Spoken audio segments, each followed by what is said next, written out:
آج ایک ایسے شخص نے بطور سینیٹر حلف اٹھایا ہے جو کبھی عمران خان سے ملا بھی نہیں اور نہ ہی کروڑوں روپے دے کر یہ سیٹ لی۔ ایک انتہائی پڑھا لکھا عام کارکن جو جی ڈی پائلٹ رہا، جس نے سی ایس ایس کا تحریری امتحان پاس کیا، مقابلے کا امتحان پاس کر کے سول جج بنا، شعر گو، حرف شناس اور دانشور ہے۔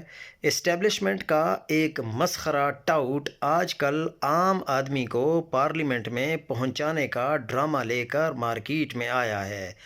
اسے شنید ہو کہ ایک اور آدمی، وہ جو عام آدمی ہے، وہ پارلیمنٹ میں پہنچ چکا ہے۔ یہی پاکستانی سیاست میں نئی کروٹ اور امید کی نوید ہے۔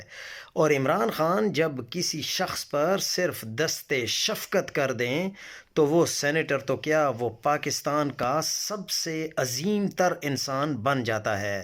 خرم ذیشان نے تو صرف سینیٹر کا حلف اٹھایا ہے، لیکن دوسری طرف اگر آپ سہیل آفریدی کو دیکھیں تو اس وقت وہ پاکستان کا جتنے بھی سیاستدان ہیں ان میں سب سے زیادہ ایفیکٹو اور سب سے زیادہ پسندیدہ وزیر اعلیٰ اور سب سے زیادہ پسندیدہ سیاستدان کے طور پر سامنے ابھرا ہے۔ جس طرح لوگ مراد سعید کو پیار کرتے تھے، اسی طرح لوگ اب اس صاحب وزیر اعلیٰ کو پیار کر رہے ہیں۔